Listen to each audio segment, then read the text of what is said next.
Hello NCT aspirant, कैसे हैं आप सभी। आशा करता हूँ आप सभी बढ़िया होंगे। और बहुत सारे स्टूडेंट हैं जिनका एडमिशन हो चुका है और एडमिशन के बाद कई सारे स्टूडेंट ऐसे हैं कि जिन्हें रिफ़ंड के रिगार्डिंग बहुत सारे उनके डाउट है कि रिफ़ंड कैसे होगा, रिफ़ंड पॉलिसी कैसे वर्क करती है। तो आज हम वही बात करेंगे कि रिफ़ंड पॉलिसी में क्या क्या होता है, कैसे कैसे refund policy refund policy work कैसे करती है, अलग अलग इंस्टीट्यूशंस में रिफ़ंड के क्या क्या नियम है। फॉर एग्जाम्पल IITs में क्या रूल है, NITs में क्या रूल है, या सेंट्रल यूनिवर्सिटीज़ में क्या रूल हैं।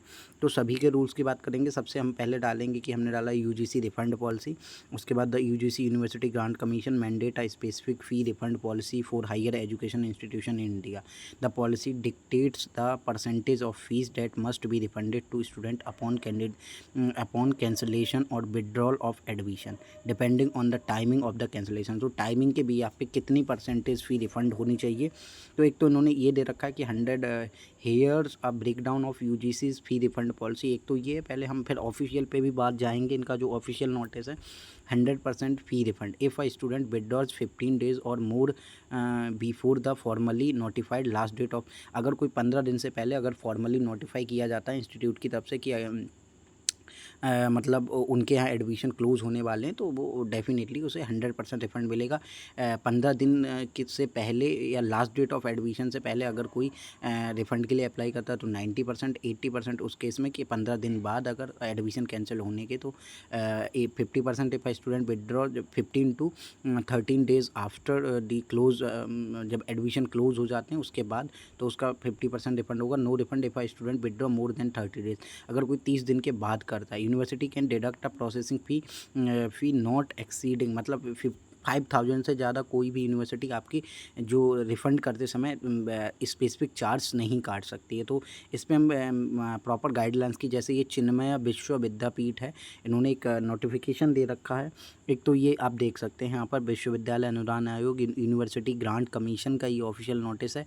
आप देख भी सकते हैं 12 जून 2024 का। यहाँ भी वही है, 100% डेज इन्होंने प्रॉपर लिख रखे हैं। लेकिन अब स्टूडेंट का डाउट ये नहीं है कि दरअसल उन्हें उनका मेन स्टूडेंट्स का मेन कंसर्न ये है कि जो रिफ़ंड होगा ये कैसे होगा, अप्लाई कैसे करें। तो हम मेनली अभी हम जो कंसर्न की बात कर रहे हैं कि जो रिफ़ंड का वो CUT और NCT की बात कर रहे हैं, या बहुत सारे जो अलग अलग एग्ज़ाम हैं हम उनमें रिफ़ंड की बात कर रहे हैं। तो रिफ़ंड कैसे होगा। फॉर एग्जांपल दिल्ली यूनिवर्सिटी में, जब आप दिल्ली यूनिवर्सिटी में आपको जो आपका यूनिवर्सिटी का जो पोर्टल है CSAS common seat allocation system portal, उसी से डायरेक्ट आप क्विट करते हैं। आपके पास एलोकेशन के बाद 3 ऑप्शन होते हैं कि आप अपग्रेड कर सकते हैं, फ्रीज़ कर सकते हैं और क्विट कर सकते हैं, विदड्रॉ कर सकते हैं।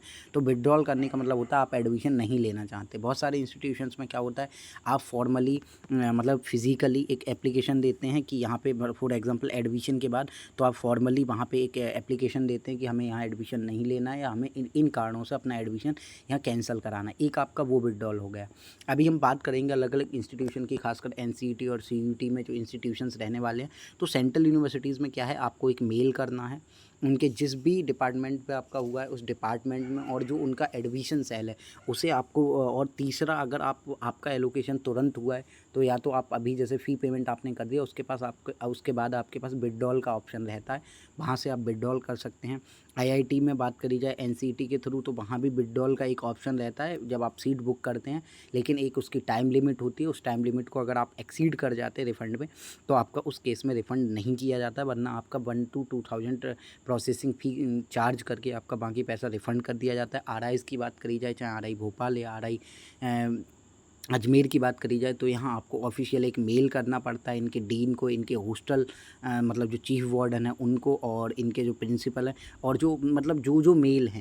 जो मेल हैं आपके किसी भी इंस्टीट्यूट में जिसमें आपको रिफ़ंड लेना है, वहाँ ज़्यादा से ज़्यादा आपको मेल कर देना है। उनके जो भी ऑफिशियल मेल मिलते हैं, या वहाँ आपको क्या करना है, वहाँ आपको कांटेक्ट करना है कि I want to withdraw my admission from this institute. बहुत सारे इनमें मैं उन इंस्टीट्यूशंस की बात कर रहा हूँ। बहुत सारे इंस्टीट्यूट ऐसे भी हैं जो department of higher education different states के अंडर आते हैं, उन पे UGC के रेगुलेशंस लागू नहीं होते। तो इन इंस्टीट्यूशंस में आपको एडमिशन लेने से पहले चेक भी करना पड़ता है कि रिफ़ंड पॉलिसी क्या रहने वाली। Most of the only time आपको क्या करना रहता है कि आपको मेल करना होता है अपने एडमिशन के विथड्रॉल के रिगार्डिंग सारी आपको admission enrolment number, roll number या आपको जिस भी सब्जेक्ट डिपार्टमेंट में हुआ है वो सारा आपको मेंशन करना है। उसके सपोर्ट में आपको डॉक्यूमेंट देना है कि आपने इतनी फ़ी पे करी है और इसमें आप रिफ़ंड के लिए वहाँ आपको मेंशन करना होता है। फिर वहाँ से आपको इंस्ट्रक्शन मिल सकता है कि आप यहाँ फिज़िकली आइए, एप्लीकेशन दीजिए, या कुछ केसेस में क्या होता है आपको फिज़िकली नहीं, आपको क्या करना पड़ता है, आपको मतलब वहीं एक और दूसरा वो मेल अकाउंट प्रोवाइड कराते हैं या एक मोबाइल नंबर प्रोवाइड कराते हैं, या जैसे भी वो आपसे डिटेल मांगते हैं और भी जो भी डिटेल मांगते हैं वो आपको प्रोवाइड करनी होती हैं।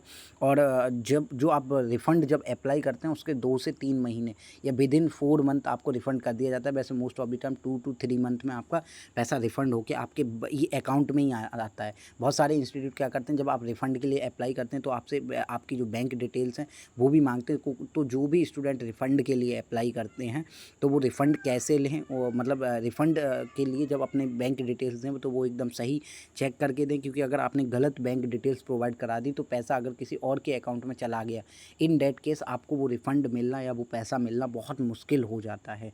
ये चीज़ है।